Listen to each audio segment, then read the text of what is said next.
All right, good morning, boys and girls. Welcome to day 15. Right? Is that right? Day 15? Yep, day 15. Because Friday was day 14. All right, so day 15, Monday. So we got the rest of this week. All right, we're looking at probably finishing this book on Tuesday. On Wednesday. We got 10, 11. No, we read 10. We read 10. We got 11, 12, and 13 left. So I think each one's only about 10 pages. So they're going to be quick, short little days. Wednesday, if you look at your packet, not Wednesday, Thursday, if you look at your packet, I'll be on here Thursday. There's a bunch of questions.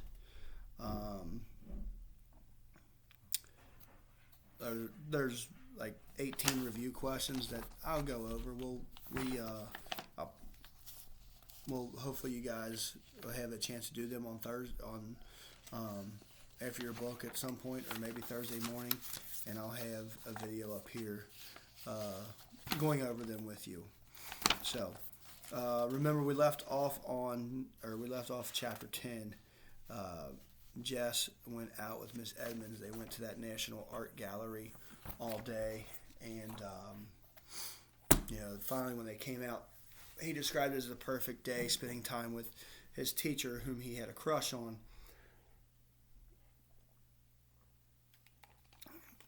And, Miss Edmonds never called him weird or thought anything of him. Really enjoyed his drawings, and so she picked him up and took him to the art gallery.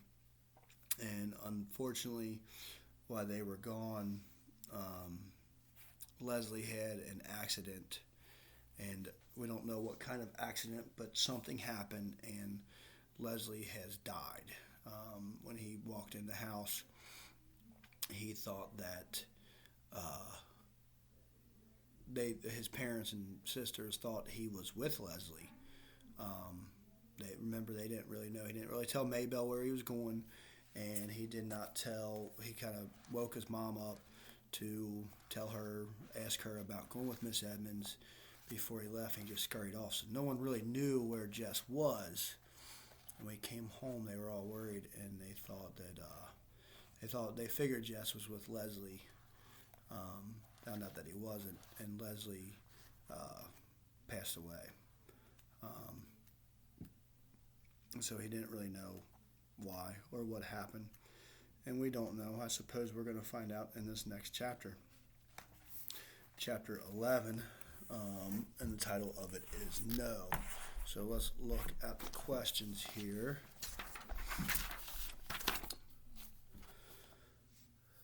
So, chapter 11. What did Jess do when he found out that Leslie was dead? Number 40. Why did Jess's dad want to go to the Perkins house? Who went out to get Jess?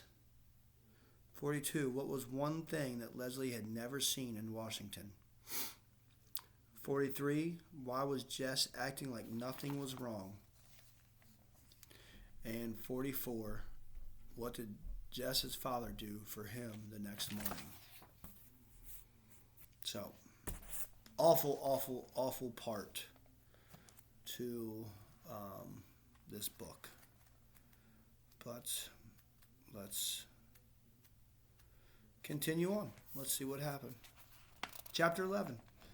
I'm on page 131. I don't know if your book follows along with mine or not. But here we go. Chapter 11. No.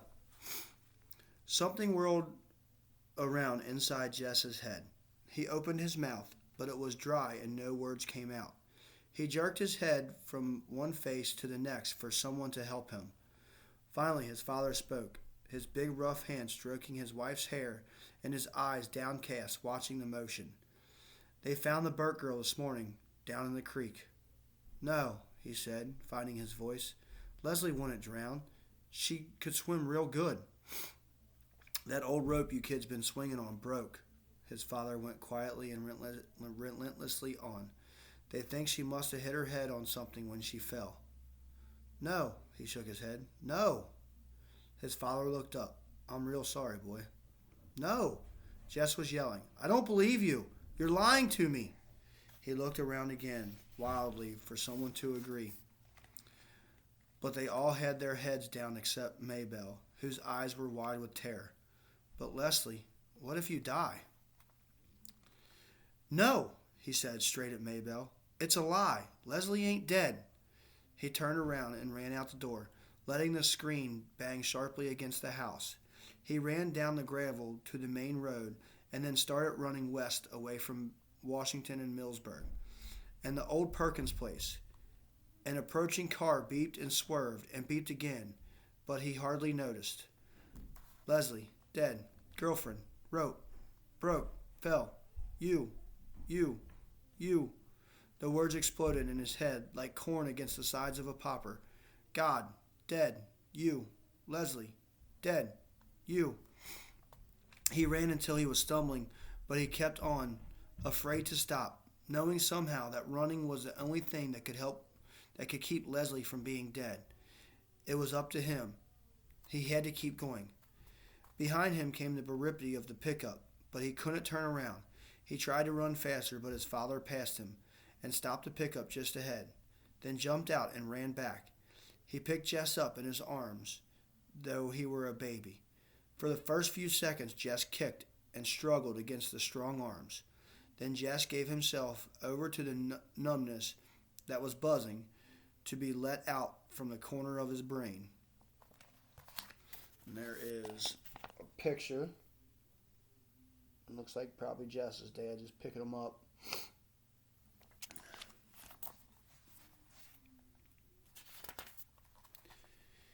He leaned his weight upon the door of the pickup and let his head thud against the window. His father drove stiffly without speaking, though once he cleared his throat as though he were going to say something, but he glanced at Jess and closed his mouth. When they pulled up at his house, his father sat quietly, and Jess could feel the man's uncertainty. So he opened the door and got out, and with the numbness flooding through him, went in and lay down on his bed. He was awake, jerked suddenly into consciousness in the black stillness of the house. He sat up, stiff and shivering, although he was fully dressed from the windbreaker down to his sneakers. He could hear the breathing of the little girls in the next bed, strangely loud and uneven in the quiet. Some dream must have wakened him, but he could not remember it. He could only remember the mood of dread it had brought with it. Through the curtainless window, he could see the lopsided moon with hundreds of stars dancing in bright attendance.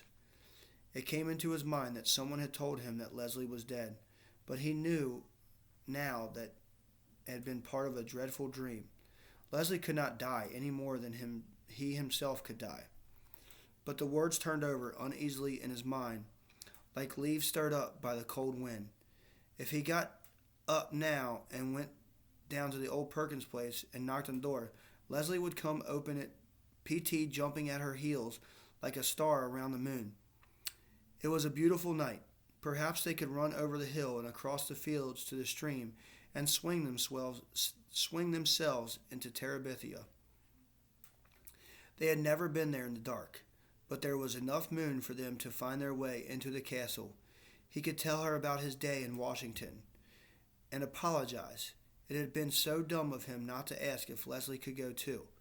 He and Leslie and Miss Edmonds could have had a wonderful day. Different, of course, from the day he and Miss Edmonds had, but still good, still perfect. Miss Edmonds and Leslie liked each other a lot. It would have been fun to have Leslie along. "I'm really sorry, Leslie." He took off his jacket and sneakers and crawled under the covers. "I was dumb not to think of asking." "It's okay," Leslie would say. "I've been to Washington thousands of times." "Did you ever see the buffalo hunt?" Remember, this is all like his kind of thinking and thoughts in his head that he's talking about. Somehow, it was the one thing in all Washington that Leslie had never seen, and so he could tell her about it, describing a tiny beast hurtling to destruction. His stomach felt suddenly cold. It had something to do with the buffalo, with falling, with death, with the reason he had not remembered to ask if Leslie could go with him to Washington today. "You know something weird?" "What?" Leslie asked. I was scared to come to Terabithia this morning. The coldness threatened to spread up from his stomach. He turned over and lay on it. Perhaps it would be better not to think about Leslie right now. He would go to see her the first thing in the morning and explain everything. He could explain it better in the daytime when he had shaken off the effects of his unremembered nightmare. He put his mind to remembering the day in Washington, working on details of pictures and statues, dredging up the sound of Miss Edmonds' voice, recalling his own exact words and her exact answers. Occasionally, into the corner of his mind's vision, would come a sensation of falling, but he pushed it away with the view of another picture or the sound of another conversation. Tomorrow he must share it all with Leslie. The next thing he was aware of was the sun streaming through the window. The little girl's bed was only rumpled covers, and there was a movement and quiet talking from the kitchen. Lord, poor Miss Bessie, he'd forgotten all about her last night, and now it must be late. He felt for his sneakers and shoved his feet over the heels without tying the laces. His mother looked up quickly from the stove at the sound of him. Her face was set for a question, but she just nodded her head at him. The coldness began to come back. I forgot Miss Bessie. Your daddy's milking her. I forgot last night, too. She kept nodding her head. Your daddy did it for you. But it wasn't an accusation. You feel like some breakfast? Maybe that was his stomach felt so odd. He hadn't had anything to eat since the ice cream Miss Edmonds had bought them at Millsburg on the way home. Brenda and Ellie stared up at him from the table. The little girls turned from their cartoon show at the TV to look at him and then turned back quickly. He sat down on the bench. His mother put a plate full of pancakes in front of him. He couldn't remember the last time she had made pancakes. He doused them with syrup and began to eat. They tasted marvelous. You don't even care, do you? Brenda was watching him from across the table. He looked at her puzzled, his mouth full. If Jimmy Dix died, I wouldn't be able to eat a bite. The coldness curled up inside of him and flopped over. Will you shut your mouth, Brenda Aarons? His mother sprang forward, the pancake turner held threateningly high. She held the spatula up. Shut up. Well, Mama, he's just sitting there eating pancakes like nothing happened. I'd be crying my eyes out. Ellie was looking first at Mrs. Aarons and then at Brenda. Boys ain't supposed to cry at times like this, are they, Mama? Well, it doesn't seem right for him to be sitting there eating like a brood sow. Pig. I'm telling you, Brenda, if you don't shut your mouth. He could hear them talking, but they were farther away than the memory of the dream. He ate, he chewed, he swallowed, and when his mother put 3 more pancakes on his plate, he ate them too. His father came in with the milk. He poured it carefully into the empty cider jugs and put them in the refrigerator. Then he washed his hands at the sink and came to the table. As he passed Jess, he put his hand lightly on the boy's shoulder. He wasn't angry about the milking. Jess was only dimly aware that his parents were looking at each other and then at him. Mrs. Aarons gave Brenda a hard look and gave Mr. Aarons a look, which was to say that Brenda was to keep quiet. But Jess was only thinking of how good the pancakes had been and hoping his mother would put down some more in front of him. He knew somehow that he shouldn't ask for more, but he was disappointed that she didn't give him any. He thought then that he should get up and leave the table, but he wasn't sure where he was supposed to go or what he was supposed to do. Your mother and I thought we ought to go down to the neighbors and pay respects. His father cleared his throat. I think it would be fitting for you to come too. He stopped again. Seeing you was the one that really knowed this little girl. Jess tried to understand what his father was saying to him, but he felt stupid. What little girl? He mumbled it. Knowing it was the wrong thing to ask, Ellie and Brenda both gasped. His father leaned down at the table and put his big hand on top of Jess's hand. He gave his wife a quick, troubled look, but she just stood there, her eyes full of pain, saying nothing. Your friend Leslie is dead, Jessie. You need to understand that. Jess slid his hand out from under his father's. He got up from the table. You know it ain't an easy thing. Jess could hear his father speaking as he went to the bedroom. He came back out with his windbreaker on. You ready to go now? His father got up quickly. His mother took off her apron and patted her hair.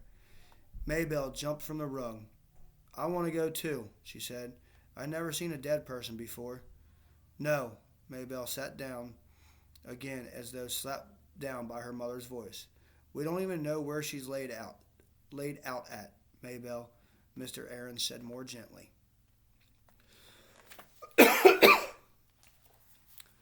All right. So Jess is not really comprehending this right now. This is not an easy thing to comprehend. But with that being said, we are finished with chapter 11. Oh no.